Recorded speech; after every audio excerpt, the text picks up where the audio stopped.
bonjour à tous, et que la paix soit sur ceux qui éduquent à la paix, et les autres qu'ils nous fichent la paix. Je me présente, Riyad Latrèche, cofondateur de l'école Transmettre. Vous êtes dans les tutos du Dirlo. Il était une fois Omar, son fils et son âne. Omar était un commerçant. Alors qu'il s'apprêtait à voyager dans une ville lointaine pour vendre sa marchandise, il se décida de prendre son jeune fils avec lui. Il devait donc organiser le voyage entre lui-même, son fils et son âne. Il s'est alors dit qu'étant donné que lui était assez avancé dans l'âge et que son enfant était assez jeune, que lui allait monter sur l'âne et que son jeune fils allait simplement le suivre en marchant. Et ils partirent de cette manière-là. Arrivés dans le premier village, étape, les gens se sont offusqués de voir cette scène. Non mais oh, comment est-ce possible? Quelle honte! Un père qui laisse son enfant marcher dans la chaleur du désert alors que lui est confortablement installé sur son âne. Faites quelque chose, appelez la PMI. Alors lui, Omar, il se gratte un peu la tête. Et il se dit que finalement, cette logique était acceptable et que lui, ça ne lui causait aucun problème de marcher. Donc il demande à son fils de monter sur l'âne, lui descend et il part de cette ville sans se reposer. Arrivé dans le village suivant, il tombe dans un endroit où les gens, eux, sont un peu traditionnalistes, Et il y a même un collectif old school, c'était mieux avant. Ils envoient un représentant à Omar en lui disant que les valeurs de base sont le socle d'une société saine et que le respect des aînés, c'est quelque chose qui est sacré, on n'y touche pas. C'est donc au père et non pas au fils de se trouver sur l'âne, nommé haut. Alors Omar, lui, commence un peu à froncer les sourcils. Il demande à son fils de se reculer. Il monte sur l'âne.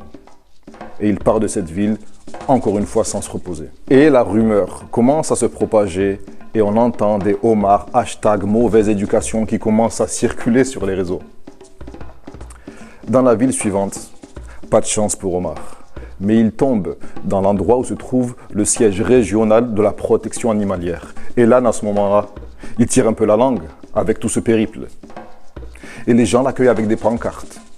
Touche pas à mon âne, maltraitance animalière, crime contre l'humanité, pendaison. Et là, Omar voit bien que les gens sont un peu sur les dents. Alors il demande discrètement à son fils de descendre de l'âne. Il tire l'âne en essayant de sortir de cette ville sans provoquer d'émeute.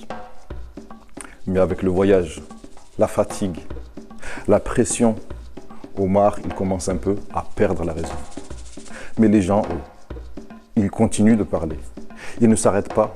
Et c'est ce qui se passe dans le village suivant, dans lequel un homme vient simplement voir Omar en lui disant « Mais à quoi bon sert une monture, si ce n'est pas pour monter dessus ?» Et Omar, lui, commence à rentrer dans un délire. Il perd la raison. Et il demande à son fils de prendre la marchandise et de la porter lui-même. Et lui passe sous l'âne et soulève l'âne et sort de cette ville-là. Avec le poids énorme, la charge du regard des autres, lié au fait de ne pas avoir un modèle éducatif clair. Et vous, si vous étiez à la place d'Omar, qu'est-ce que vous auriez fait? S'il vous plaît, partagez ça dans les commentaires, je serais vraiment très intéressé, très curieux de partager ça avec vous. En réalité, quand on raconte cette histoire, c'est simplement pour dire que quoi que l'on fasse, il y aura toujours des gens pour critiquer. C'est vrai, cette histoire, elle est faite pour ça. Mais Omar, lui, il est entrepreneur, il a un objectif. C'est sur le comment, sur la manière, qu'il n'est pas à l'aise. Il n'est pas convaincu. Et c'est pour ça qu'il se met dans cette situation lui-même. Alors, ce qu'on veut mettre en évidence, c'est que si tu ne sais pas où tu vas et comment tu y vas, c'est déjà problématique pour soi. Mais lorsqu'il s'agit d'un parent ou d'un enseignant qui a la responsabilité de 1, 2, 3 élèves ou de plusieurs enfants, ça passe du statut de problématique à celui de catastrophique. Et le drame actuel, c'est que pour la plupart d'entre nous, nous sommes tous dans cette situation. Parce que c'est devenu la norme aujourd'hui de ne pas avoir de modèle éducatif. Et avec ça, on va avoir de grandes ambitions pour nos enfants ou pour nos élèves. Alors revenons sur cette notion d'éducation, ou plutôt sur ce modèle éducatif. Ce qui est observé et ce que disent les études, c'est que nous sommes soit trop fermes, soit trop laxistes dans notre façon d'envisager l'éducation, que ce soit de nos enfants ou de nos élèves. Dans la première idée, l'idée de départ, c'est de dire que l'enfant, lui, ne sait pas, c'est une page vierge. Et moi, je sais où est le chemin. C'est à moi de poser le cadre et de montrer la voie. Dans la deuxième posture, on part de l'élan de l'enfant. Et l'idée, c'est de dire qu'il doit explorer, découvrir ses limites, son potentiel. Car si moi, je lui impose des limites, il se peut qu'elles soient soit en deçà, soit au-delà de ses capacités. Et que si je le dirige trop, je peux le diriger vers un chemin qui ne lui correspond pas à lui. Et quand on voit les choses de cette façon, ces deux logiques-là, elles paraissent implacables. Mais même si ça a l'air précis, il y a un problème dans la mise en pratique. Alors, il n'y a pas d'entre-deux, non plus. C'est pas du sucré salé. Il n'y a pas un genre de mélange. Mais la solution, c'est bien qu'il y ait des deux.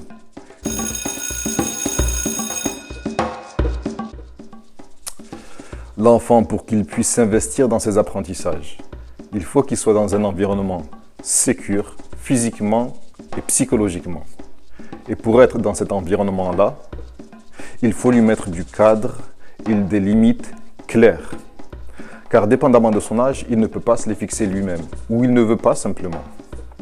Donc oui au cadre, qu'il faut prendre le temps d'expliquer pour que ça puisse prendre sens chez l'enfant.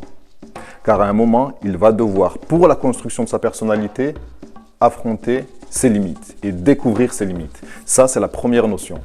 En caricaturant un peu, il ne vient dans la tête de personne d'envoyer un enfant de 4 ans traverser la route, prétextant qu'il faut qu'il se débrouille ou qu'il faut qu'il affronte le monde tel qu'il est. Mais il est monnaie courante d'envoyer un adolescent dans une soirée ou dans une rue peut-être qui n'est pas très bien fréquentée et dans laquelle on sait que les drogues sont omniprésentes et qu'à ce moment-là, le fait de se mettre en danger, c'est le Graal pour un enfant de cet âge-là. Entre parenthèses, sachez qu'on va peut-être proposer de la drogue dans la jeunesse de cet enfant-là à peu près une 50aine de fois. Donc, si on peut diminuer leur exposition à ce danger mortel, c'est déjà pas mal. Donc, oui au cadre. La deuxième notion fondamentale pour pouvoir mettre toutes les chances de notre côté dans l'éducation de nos élèves ou de nos enfants, ce n'est ni plus ni moins que l'expression claire de notre amour et de notre bienveillance. Car dans ce cadre qui doit être ferme, les relations, elles, au quotidien, doivent être empreintes d'amour et de bienveillance, et ça, c'est non négociable. Car un enfant qui se sent aimé à la maison va pouvoir aller à l'école ou dans la rue pour s'investir dans ses apprentissages et va pouvoir avoir des relations saines. Mais un enfant qui ne se sent pas aimé à la maison va vouloir aller à l'école ou dans la rue pour se sentir aimé. Et sur qui il ou elle tombe, sur ça, nous n'avons plus la main. Donc, il faut leur dire qu'ils seront toujours supportés, jamais abandonnés. Et que nous n'avons aucune autre alternative que de les aimer de manière inconditionnelle. Surtout vous, messieurs, pour qui des fois l'expression des sentiments s'apparente un peu de faiblesse. Mais non, pas vous, les autres. C'est d'ailleurs pour ça qu'il faut partager cette vidéo. Et pour ceci, il y a des outils qui fonctionnent, comme le temps de concertation, que ce soit à la maison ou à l'école. Ce temps-là doit faire partie de notre hygiène éducative et doit être installé. Et c'est le sujet de la prochaine vidéo. Pour résumer et conclure, je mets du cadre en expliquant quelles sont mes valeurs pour que ça puisse prendre sens chez l'enfant. J'exprime mes émotions en passant du temps de qualité avec ce que j'aime. Pour ceux qui veulent aller plus loin dans ce modèle, lisez ce qui se dit autour de la discipline positive. D'ici là, soyez au clair avec vos valeurs. Exprimez vos émotions. Et tout ça, ça s'apprend. Tout ça, ça s'apprend. Nous sommes dans un monde où la connaissance est à profusion. Donc, l'ignorance est un choix et les conséquences qui vont avec. Si vous voulez continuer l'aventure, abonnez-vous. Sinon, ne faites rien. Et vous ne recevrez ni la prochaine vidéo, ni les suivantes. Et que la paix soit sur vous. Et que la paix soit sur tous ceux qui éduquent à la paix.